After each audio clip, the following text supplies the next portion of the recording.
Just wanted to welcome you and thank you to the inaugural 850 Hemp Summit.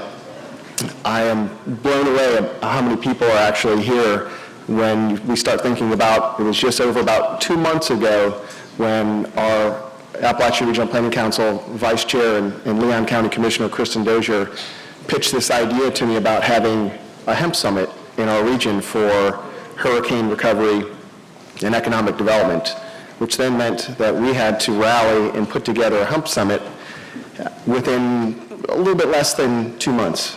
And I'm happy to say that we had amazing support, genuine interest, and over 260 people registered for this summit.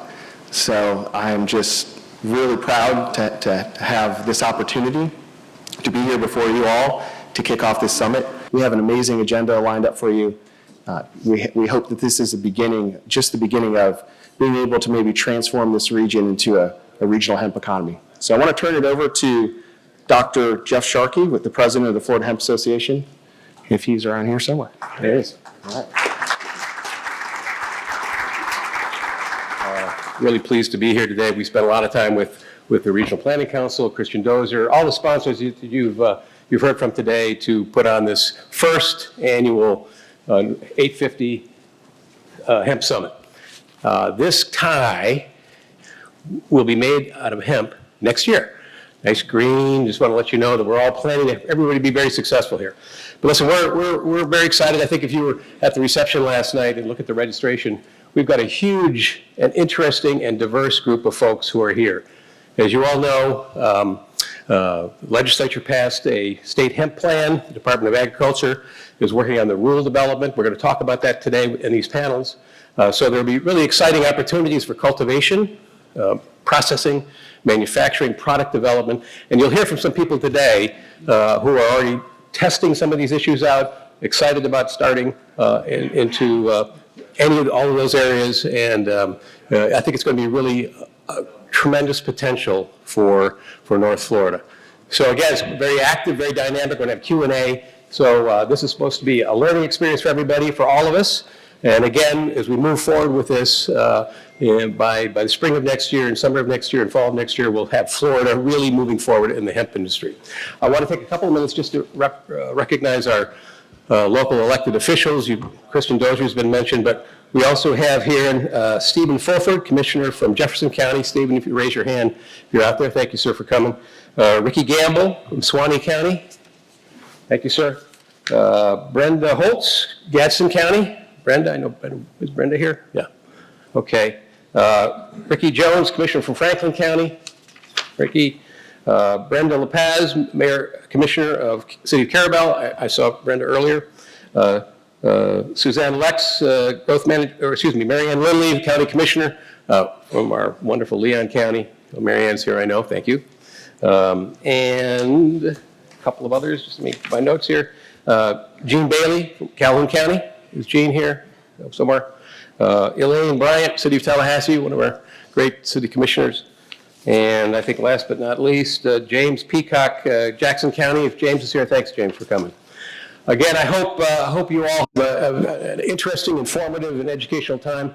I just want to share this hat with you. This is our mantra: "Make hemp great again" for North Florida.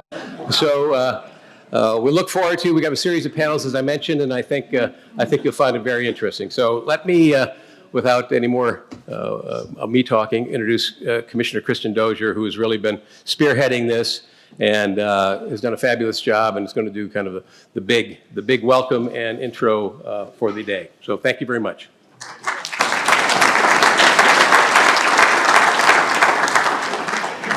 Good morning, everyone. Welcome to the inaugural 850 Hemp Summit. And surprise to us, for those of you who traveled from pretty far distance, welcome to Leon and Tallahassee. We, at the ARPC board, as Chris mentioned, decided to take on this challenge on July 18th. A little bit of summer travel, it's a midsummer decision. We had 9 weeks to plan this summit. And that is a remarkable feat if you have been involved in any kind of planning, from weddings to conferences, right? But we knew that it was critical to help our region, people around the state, others, understand the emerging hemp industry and what it can do for North Florida, and our country. We thought there would be a good response. We never expected to have 260 with a wait list and 110 of you already signed up for Jackson County. This shows us that the interest is here, that we are hungry for more information, and we can make industrial hemp, CBD, a reality for Florida, and particularly for our focus, North Florida.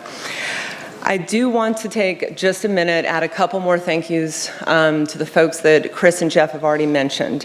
And first, it would be Chris Rito and the staff of the Regional Planning Council, who you will see today. They're available to help.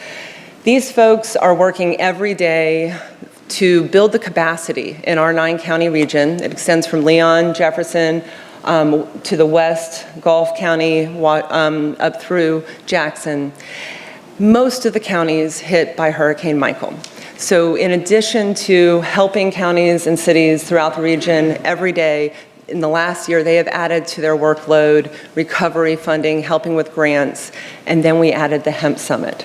And I want to give them credit for knowing that this industry is also part of our recovery, that we can help move our economy forward, help to rebuild and rejuvenate North Florida through farming and processing and hopefully manufacturing hemp products. Just for a second, if they're in the room, will the ARPC staff wave just so we can recognize you and thank you for all your efforts.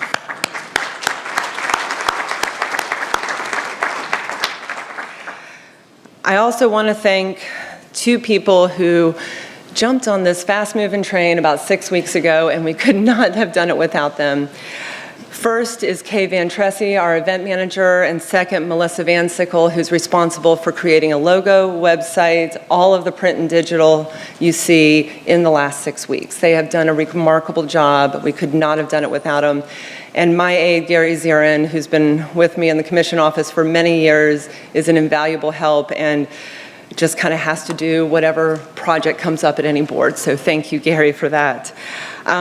We received a lot of advice and support. Director of Cannabis, who we'll hear from at lunch, Holly Bell, provided a lot of support.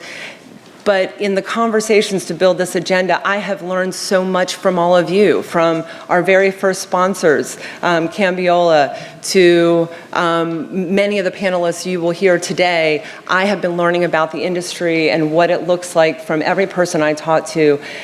And it has translated into just feeling incredibly excited at last night's welcome event to see people having conversations about business development, about working together. The networking, I believe, is really going to produce results for us.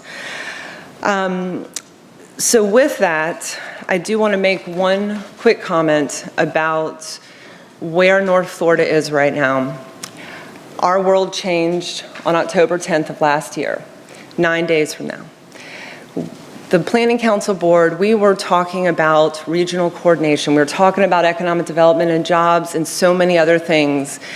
And then the hurricane hit. And while Leon suffered a lot of damage, it was nothing compared to our neighbors west of us. And with the unfortunate delay in federal funding and other factors, we are still struggling to recover. I have been for a while saying that we've been in stabilization, not full recovery yet.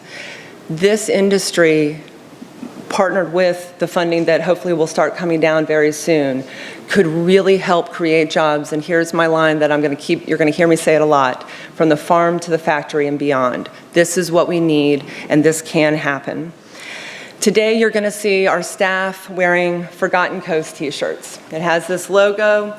It was developed by Chelsea and Alex Workman. Chelsea's family lives in Mexico Beach a year ago, and for the sale of the t-shirts for the last year, they've been helping businesses and residents in Mexico Beach and the surrounding area. They've been partnering with a company called Real Thread in Orlando, who happen to be getting into the hemp t-shirt business and promoting that. So we are wearing hemp Forgotten Coast t-shirts that will signal that we're tying these two things together. But this won't be the last thing we hear today, I'm sure, about hurricane, but this is not a recovery workshop. I want to transition now. Many in this room have spent far too many hours in recovery workshops in the last year. And I am excited about the positive energy that has been brought forward in our conversation about the region, our potential to create jobs through this conversation. And I'm being told that it's kind of expanding out. It's inspiring others to think about other types of business and investment in the region. So it is tied together, but industrial hemp, and if you're in this room, I really don't have to say more about this part of it, because if you're here, you know the potential. You know we have forgotten or not been told much of the history and the potential of hemp. We have to relearn this. Today is part of that effort. This is an opportunity we cannot miss. It's an opportunity that many of us have been hoping for a really long time. And it is an opportunity to not only help environment, help our quality of life, create jobs, but also to help diversify our agriculture economy and help the timber industry regrow, or yes, no pun intended there. In the research, we found Hemp for Victory posters. I'm sure many of you have seen this, part of the war effort in 1937. I'd like to reframe this as hemp for recovery or hemp for resiliency. I think we can make this a reality in Florida, in North Florida.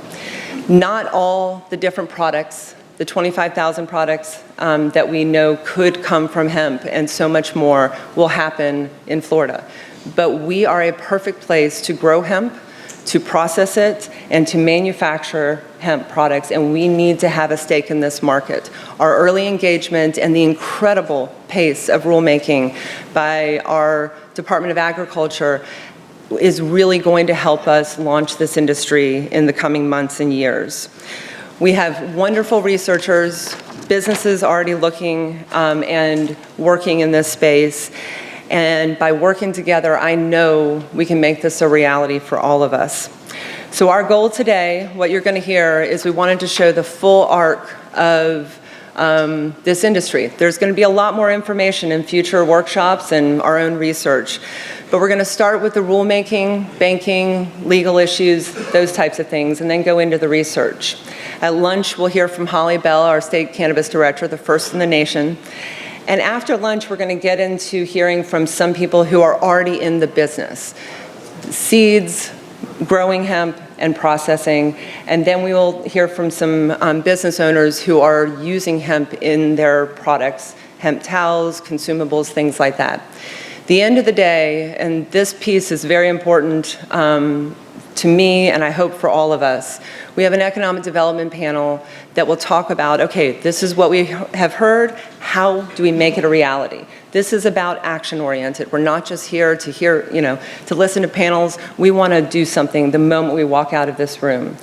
The last part of the day, I hope you'll stay with us, is to hear from you. What other questions do you have? What are your reflections about this industry and how we can make it a reality?